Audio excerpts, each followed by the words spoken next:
രാജീവ് ചന്ദ്രശേഖർ ബി.ജെ.പിയുടെ സംസ്ഥാന അധ്യക്ഷനാവുന്നു എന്നുള്ളതാണ് ഈ മണിക്കൂറിൽ ഏറ്റവും പ്രധാനപ്പെട്ട വാർത്ത. രാജീവ് ചന്ദ്രശേഖർ ഇത്തരത്തിൽ ഗ്രൂപ്പിസത്തിന്റെ പല സമവാക്യങ്ങളിൽപ്പെട്ട് പാലക്കാടടക്കം നമ്മൾ അവിടെ പോയി നിൽക്കുമ്പോൾ തന്നെ പല അർത്ഥത്തിൽ പല രീതിയിൽ പല വാർത്തകൾ പുറത്തേക്ക് വരുന്ന രീതിയിലൊക്കെ ആ ഗ്രൂപ്പ് അതിൻ്റെ പരകോടിയിലേക്ക് എത്തുന്നതും അതിനകത്ത് പാർട്ടി ഇന്റേണൽ ഗ്രൂപ്പുകളിലെ ഏറ്റുമുട്ടലൊക്കെ നമ്മൾ കണ്ടതാണ്. അത് പാലക്കാട് ബി.ജെ.പിയുടെ പോസിബിലിറ്റിയെ വല്ലാതെ പിന്നോട്ടടിച്ചതിൽ അതും ഒരു ഘടകമായി എന്ന് വിലയിരുത്തിയ നേതാക്കൾ പലരുമുണ്ട്. അതിനുശേഷം നടത്തിയ പല മുതിർന്ന നേതാക്കളുടെയും ഏറ്റവും ടോപ്പ് മോസ്റ്റ് പ്രായമുള്ള വയോധികരായ നേതാക്കളുടെയും ഒക്കെ പരസ്യമായ പ്രതികരണം നമ്മൾ കണ്ടതാണ്. അപ്പോൾ അത്തരത്തിൽ ഈ ഗ്രൂപ്പ് സമവാക്യങ്ങളിലുള്ള ആരെ അധ്യക്ഷനാക്കിയാലും അത് മറുചേരിക്ക് വലിയ പ്രശ്നമുണ്ടാക്കുകയും അത് വീണ്ടും മന്ദീഭവിക്കുകയും ചെയ്യും എന്ന് വേണം മനസ്സിലാക്കാൻ. അപ്പോൾ അതിനെ മറികടക്കുക എന്ന ലക്ഷ്യത്തിലാണ് രാജീവ് ചന്ദ്രശേഖരനെ, ഒരു പുതിയ മുഖത്തെ ഒരു ടെക്നോക്രാറ്റിനെ, അല്ലെങ്കിൽ ഒരു പരമ്പരാഗത ഒരു ട്രഡീഷണൽ രാഷ്ട്രീയക്കാരൻ്റെ പ്രതീതിയില്ലാത്ത ഒരാളെ ബി.ജെ.പി സംസ്ഥാന അധ്യക്ഷനാക്കുന്നത്. പക്ഷേ അങ്ങനെ ആക്കുന്നത് കൊണ്ട് ഈ പറയുന്ന ഗ്രൂപ്പ് മെനേസ് അല്ലെങ്കിൽ ഗ്രൂപ്പിസം മെനേസ് എന്ന് പറയുന്നതിനെ ടാക്കിൾ ചെയ്യാൻ ബി.ജെ.പി കഴിയുമോ എന്നൊക്കെയുള്ളത് കാലം മറുപടി പറയേണ്ട കാര്യമാണ്. ശ്രീത്ത് ചെയ്യുന്നുണ്ട്. ശ്രീത്ത്, രാജീവ് ചന്ദ്രശേഖരൻ തിരുവനന്തപുരത്ത് അവിടെ വന്നു. അദ്ദേഹം അവിടെ വലിയ പ്രചരണം കാഴ്ചവെച്ചു. അദ്ദേഹത്തിൻ്റെ ഒരു PR ടീമൊക്കെ ഇറങ്ങി അദ്ദേഹത്തിൻ്റെ പണക്കൊഴുപ്പാണ് എന്നൊക്കെ രാഷ്ട്രീയ എതിരാളികൾ പറഞ്ഞുവെങ്കിൽ കൂടിയും തരൂരുമായി ഒരു ഇഞ്ചോടിഞ്ച് കട്ടയ്ക്ക് ഫൈറ്റ് കാഴ്ചവെക്കാൻ അദ്ദേഹത്തിന് കഴിഞ്ഞു. അതിനുശേഷവും തിരുവനന്തപുരത്ത് രാജീവ് ചന്ദ്രശേഖർ ഇടയ്ക്കിടയ്ക്ക് അവിടെയുള്ള വിഷയങ്ങൾ സജീവമാണ്. അതിനോട് രാജീവ് ചന്ദ്രശേഖർ ചോദിക്കുമ്പോൾ അദ്ദേഹം പറഞ്ഞത് എനിക്ക് വോട്ട് ചെയ്ത വോട്ടർമാരെ കാണാൻ ഞാൻ വരുന്നു എന്നുള്ളതാണ്. അപ്പോൾ എന്തായാലും ഈ തീരുമാനം രാജീവ് ചന്ദ്രശേഖറിന് നേരത്തെ അറിയാമായിരുന്നു. ശ്രീത്, ഹാഷ്മി, രാജീവ് ചന്ദ്രശേഖരന് BJP സംസ്ഥാന അധ്യക്ഷനാകുന്നതിനെക്കുറിച്ച് മുൻപേ ധാരണയുണ്ടായിരുന്നു എന്ന് വേണം മനസ്സിലാക്കാൻ. അദ്ദേഹം അടുത്ത കാലത്ത് തിരുവനന്തപുരം കവടിയാറിൽ വീട് വാങ്ങി തിരുവനന്തപുരത്ത് 15 ദിവസം മാസത്തിൽ ഉണ്ടാകുക എന്ന തരത്തിലുള്ള പ്രവർത്തനങ്ങൾക്കുള്ള ക്രമീകരണങ്ങൾ അദ്ദേഹം ഏർപ്പെടുത്തിയിരുന്നു. മാത്രമല്ല, തിരുവനന്തപുരത്തെയും കേരളത്തിലെയും ദൈനംദിന രാഷ്ട്രീയ വിഷയങ്ങൾ അദ്ദേഹം ഇടപെട്ട് പ്രതികരണങ്ങൾ കഴിഞ്ഞ് കുറേ നാളുകളായി നടത്തുന്നുമുണ്ട്. അപ്പോൾ BJP സംസ്ഥാന അധ്യക്ഷ സ്ഥാനത്തേക്ക് തന്നെ പരിഗണിക്കുന്നുണ്ട് എന്ന കാര്യത്തിൽ അടുത്തിടെ ഒരു സൂചനയും അദ്ദേഹം നൽകി. എന്നാൽ താൻ തന്നെ ഉണ്ടാകുമെന്ന് ഉറപ്പില്ല, താനും പരിഗണനയിലുണ്ട് എന്ന കാര്യം മാധ്യമങ്ങളോട് അദ്ദേഹം വ്യക്തമാക്കിയിരുന്നു. അതിൻ്റെ അടിസ്ഥാനത്തിൽ നമുക്ക് മനസ്സിലാക്കേണ്ടത് ഈ രാജീവ് ചന്ദ്രശേഖരന് BJPയുടെ സംസ്ഥാന അധ്യക്ഷനായി വരുമെന്ന കാര്യത്തെപ്പറ്റി അറിവുണ്ടായിരുന്നു തന്നെയാണ്. എന്നാൽ BJP സംസ്ഥാന അധ്യക്ഷനായി രാജീവ് ചന്ദ്രശേഖരനെ നിയമിക്കുന്നതിലൂടെ ദേശീയ നേതൃത്വം മുന്നോട്ട് വെക്കുന്ന ഒരു രാഷ്ട്രീയം വേറെയാണ്. 2026 നിയമസഭാ തെരഞ്ഞെടുപ്പ് മുൻനിർത്തി BJP കേരളത്തിൽ നടത്താൻ പോകുന്ന രാഷ്ട്രീയ പരീക്ഷണത്തിൻ്റെ ആദ്യ ചുവടുവയ്പ്പാണ് രാജീവ് ചന്ദ്രശേഖരനെ സംസ്ഥാന അധ്യക്ഷനായി നിയമിച്ചുകൊണ്ടുള്ള തീരുമാനം. അതായത് മൂന്നാം വട്ടവും അധികാരത്തിൽ വരാൻ CPM LDF മുന്നോട്ട് വെക്കുന്നത് ഒരു വികസന രാഷ്ട്രീയമാണ്. ആ വികസന രാഷ്ട്രീയത്തിന് അതേ നാണയത്തിലുള്ള ഒരു മറുപടിയാണ് രാജീവ് ചന്ദ്രശേഖറിലൂടെ നൽകുന്നത്. രാജീവ് ചന്ദ്രശേഖർ ലോകം അറിയപ്പെടുന്ന ഒരു വ്യവസായ പ്രമുഖനാണ്, ഒരു പ്രൊഫഷണലാണ്, IT കാര്യങ്ങളിൽ വളരെ വൈദഗ്ധ്യമുള്ള ഒരു എൻ്റർപ്രണറുമാണ്. അപ്പോൾ കേരളത്തിലെ വികസന രാഷ്ട്രീയത്തിൻ്റെ CPMൻ്റെയും LDFൻ്റെയും വികസന രാഷ്ട്രീയത്തിന് രാജീവ് ചന്ദ്രശേഖറിലൂടെ മറുപടി പറയുന്ന ഒരു പുതിയ രാഷ്ട്രീയത്തെ നിർവചിക്കാനുള്ള ശ്രമമാണ് ഈ BJP കേരളത്തിൽ നടത്താൻ പോകുന്നത്.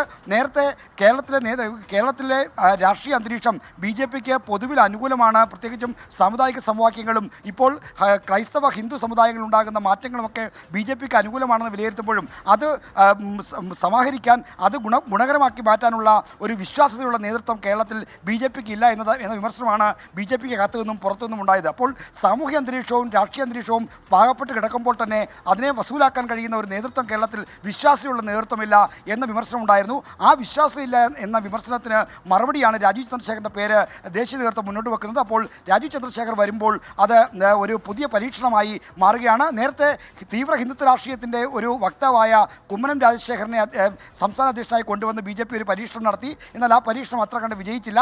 എന്നാൽ പുതിയൊരു പരീക്ഷണം 2026 നിയമസഭാ തെരഞ്ഞെടുപ്പ് മുൻനിർത്തി നടത്തുന്നു എന്നതാണ് കാരണം.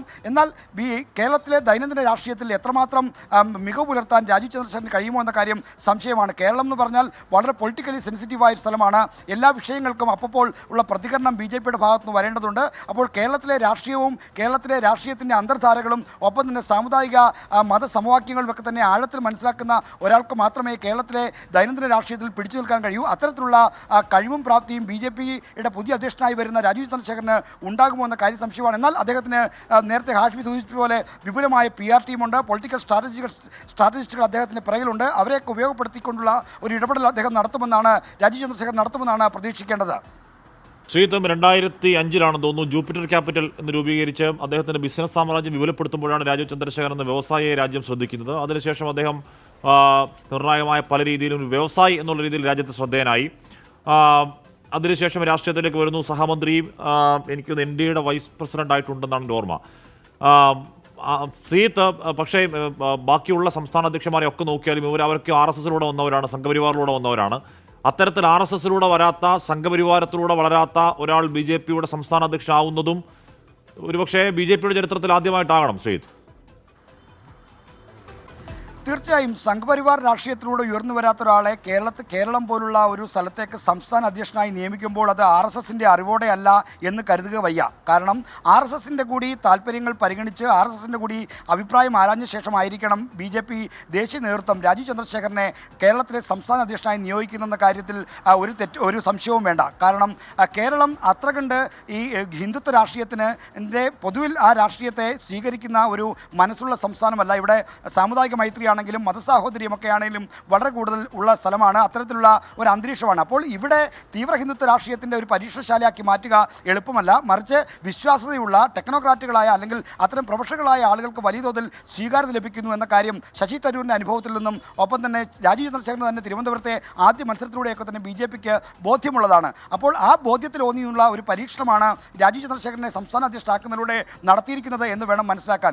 ഇവിടെ BJPയുടെ ഒരു രാഷ്ട്രീയത്തിൽ വന്ന ആളുകൾ RSSന് പൂർണ്ണമായും വിധേയപ്പെടുന്നില്ല എന്ന വിമർശനവും RSS ക്യാമ്പുകളിൽ നിന്നും മറ്റും നേരത്തെ ഉണ്ട്. അപ്പോൾ എന്നാൽ രാജീവ് ചന്ദ്രശേഖർ അദ്ദേഹം പരിവാർ ക്യാമ്പിൽ നിന്ന് വരുന്ന അല്ലെങ്കിൽ കൂടി അദ്ദേഹം പരിവാറിൻ്റെ രാഷ്ട്രീയത്തെ നിയന്ത്രിക്കുന്ന RSSനോട് വിധേയത്വം പുലർത്തുന്നതിന് കുറച്ചുകൂടി ഗുണകരമായിരിക്കും. പ്രത്യേകിച്ചും RSSന്റെ ശതാബ്ദി വർഷമാണ് 1925 തുടങ്ങിയ RSSന്റെ ശതാബ്ദി വർഷമാണ് ഈ 2025. അപ്പോൾ ശതാബ്ദിയുമായി ബന്ധപ്പെട്ട RSS നടത്തുന്ന പരിപാടികളും അതിനുള്ള രാഷ്ട്രീയമായിട്ടുള്ള കളമൊരുക്കലും ഒക്കെ തന്നെ BJPയുടെ കൂടി സഹായം അവർക്ക് വേണ്ടിയിരിക്കുന്നു. അപ്പോൾ ആ നിലയ്ക്ക് വേണം RSSന്റെ കൂടി പിന്തുണയോടുകൂടി രാജീവ് ചന്ദ്രശേഖർ വന്നു എന്ന് വേണം മനസ്സിലാക്കാൻ.